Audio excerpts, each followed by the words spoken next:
नमस्ते दोस्तों। जीवन में कभी ना कभी हम सभी ऐसे मोड़ पर खड़े हो जाते हैं जब समझ नहीं आता कि क्या सही और क्या गलत। मन उलझनों से भर जाता है और हम समाधान की तलाश में भटकने लगते हैं। हजारों साल पहले कुरुक्षेत्र के मैदान में अर्जुन की भी यही स्थिति थी। तब भगवान श्री कृष्ण ने उन्हें जो उपदेश दिए वे केवल एक युद्ध का मार्गदर्शन नहीं बल्कि जीवन जीने की सबसे बड़ी कला है, जिसे हम श्रीमद् भगवत गीता के नाम से जानते हैं।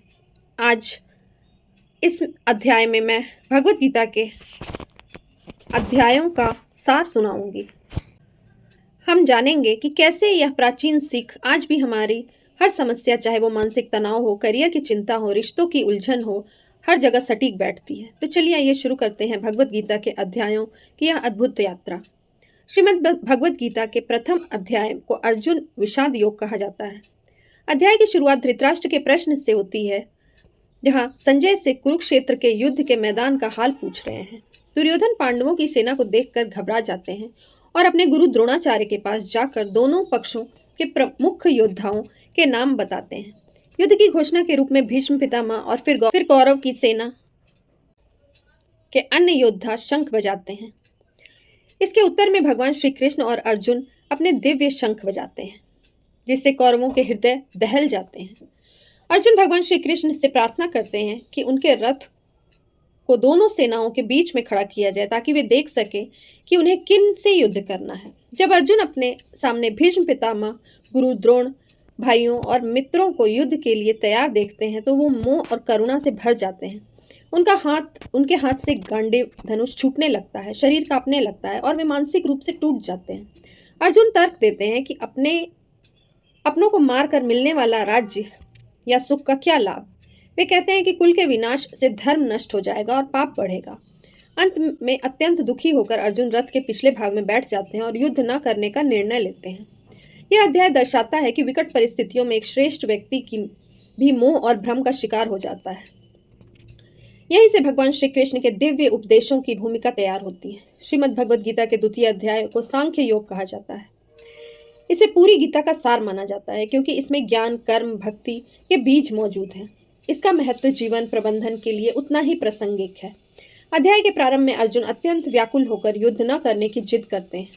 वे भगवान श्री कृष्ण के चरणों में गिरते हैं और कहते हैं, मैं आपका शिष्य हूँ, मुझे सही मार्ग दिखाइए। यहीं से श्री कृष्ण का उपदेश शुरू होता है। भगवान श्री कृष्ण अर्जुन को समझाते हैं कि शोक करना व्यर्थ है, क्योंकि आत्मा अविनाशी है। इसे न शरीर काट सकता है और न आग जला सकती है, न पानी गला सकता है। जैसे मनुष्य पुराने वस्त्र त्याग कर नए वस्त्र पहनता है, वैसे ही आत्मा पुराना शरीर छोड़कर नया शरीर धारण करती है। जिसका जन्म हुआ है उसका मृत्यु निश्चित है, इसलिए अनिवार्य सत्य पर शोक नहीं करना चाहिए। श्री कृष्ण अर्जुन को याद दिलाते हैं कि एक क्षत्रिय के लिए धर्म की रक्षा हेतु युद्ध करना उसका स्वधर्म है। युद्ध से भागना कायरता और अपयश का कारण बनेगा। इस अध्याय का सबसे महत्वपूर्ण उपदेश है कि कर्मण्येवाधिकारस्ते मा फलेषु कदाचन। आपका अधिकार केवल कर्म करने पर है, उसका फल पर नहीं। सुख दुख, लाभ हानि, जय पराजय को समान समझकर अपना कर्तव्य पूरा करना चाहिए। जब अर्जुन पूछते हैं कि स्थिर बुद्धि वाले व्यक्ति की पहचान क्या है, तो भगवान बताते हैं कि स्थिर प्राणी वो है जो अपनी सभी कामनाओं को त्याग कर स्वयं में संतुष्ट रहता है, जो दुख में विचलित नहीं होता, सुख में अति उत्साहित नहीं होता, जिसकी इंद्रियां उसके वश में हैं और जो राग द्वेष से मुक्त है। यह अध्याय हमें सिखाता है कि मोह का त्याग कर बुद्धि को स्थिर रखते हुए अपना कर्तव्य निभाना ही जीवन का असली योग है।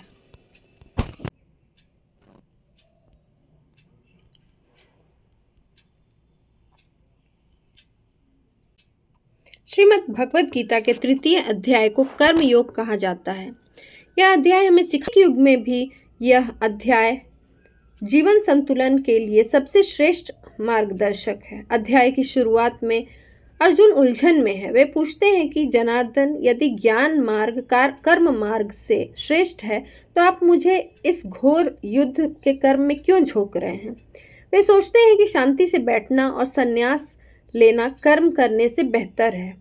भगवान श्री कृष्ण स्पष्ट करते हैं कि कोई भी मनुष्य एक क्षण के लिए भी कर्म किए बिना नहीं रह सकता। शरीर के निर्वाह के लिए कर्म करना आवश्यक है।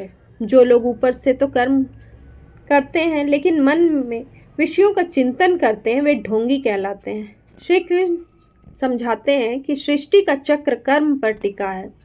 मनुष्य को अपना कर्म, यज्ञ, निस्वार्थ सेवा या कर्तव्य की भावना से करते रहना चाहिए। जो केवल अपने स्वार्थ के लिए पकाते या खाते हैं वे पाप खाते हैं। श्री कृष्ण कहते हैं कि महापुरुष जो आचरण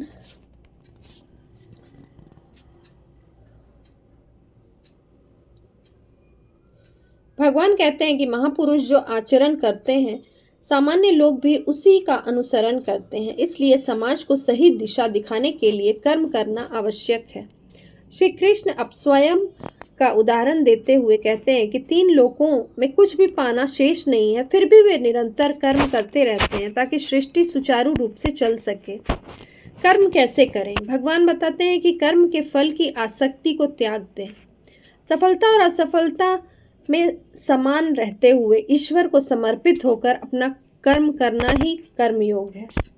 अध्याय के अंत में अर्जुन पूछते हैं कि मनुष्य न चाहते हुए भी पाप क्यों करता है? भगवान बताते हैं कि इसका कारण काम यानी वासना, अत्यधिक इच्छा और क्रोध है। यह विवेक को ढक देता है। इंद्रियों, मन, बुद्धि को वश में करने ही इस शत्रु से जीता जा सकता है। तीसरा अध्याय हमें सिखाता है कि भागना समाधान नहीं, फल की चिंता किए बिना अपने श्रेष्ठ योगदान देना ही असली योग है। श्रीमद् भागवत गीता के 4th अध्याय को ज्ञान कर्म संन्यास योग कहा जाता है। यह अध्याय ज्ञान की प्रधानता और कर्म करने की कला के बीच में के गहरे संबंध को समझाता है। भगवान श्री कृष्ण बताते हैं कि वह अविनाशी योग यानी ज्ञान उन्हें सबसे पहले सूर्य देव को दिया था। जब जब धर्म की हानि होती है और अधर्म बढ़ता है तब तब भगवान अवतार लेते हैं। उनका प्रसिद्ध श्लोक इसी अध्याय में है, यदा यदा ही धर्मस्य, जिसका अर्थ है सज्जनों की रक्षा और दुष्टों के विनाश के लिए मैं युग युग में प्रकट होते हैं। भगवान कर्म की सूक्ष्म गति समझाते हैं। कर्म जो शास्त्र सम्मत कर्तव्य है, विकर्म जो निषिद्ध या गलत है, अकर्म जो स्थिति यहाँ मनुष्य विकर्म जो निषिद्ध या गलत है। अकर्म वो स्थिति जहाँ मनुष्य कर्म तो करता है लेकिन फल की इच्छा न होने के कारण वह कर्म के बंधन में नहीं बंधता। जो ज्ञानी पुरुष कर्तव्य पालन पर फल का त्याग देते हैं वही बुद्धिमान है। श्री कृष्ण कहते हैं कि जैसे प्रज्वलित अग्नि ईंधन को भस्म कर देती है, वैसे ही ज्ञान की अग्नि सभी संचित कर्मों के फलों को जलाकर राख कर देती है। जो व्यक्ति फल की आसक्ति छोड़कर कर्म करता है उसके कर्म उसे संसार से नहीं बांधते। भगवान बताते हैं कि केवल पैसा या वस्तु का दान ही यज्ञ नहीं, इंद्रियों का संयम करना, प्राणायाम करना, स्वाध्याय यानी शास्त्र पढ़ना और ज्ञान प्राप्त करना भी यज्ञ के विभिन्न प्रकार हैं। इन सब में ज्ञान यज्ञ सबसे श्रेष्ठ है। दिव्य ज्ञान प्राप्त करने के लिए भगवान गुरु की शरण में जाने का उपदेश देते हैं। वे कहते हैं तदीधि प्रणिपातेन, अर्थात विनम्रता सा सेवा और प्रश्न पूछकर तत्वदर्शी गुरुओं से ज्ञान प्राप्त करो। जिस मनुष्य में श्रद्धा है, जिसकी इंद्रियां वश में हैं, वही इस परम ज्ञान को प्राप्त कर शांति पाता है। अध्याय के अंत में भगवान अर्जुन से कहते हैं कि अज्ञान से उत्पन्न अपने हृदय के संशय को ज्ञान रूपी तलवार से काट डालो और युद्ध के लिए खड़े हो जाओ। संशय करने वाले व्यक्ति का न यह लोक सुधरता है और न परलोक।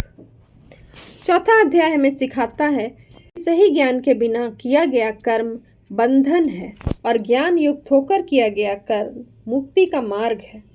यह अध्याय हमें भ्रमों को दूर कर स्पष्टता के साथ निर्णय लेने की प्रेरणा देता है। आगे के अध्यायों के लिए हम अगले वीडियो में इसे जारी रखेंगे। आप सब अगले वीडियो का इंतज़ार करिए। राधे राधे।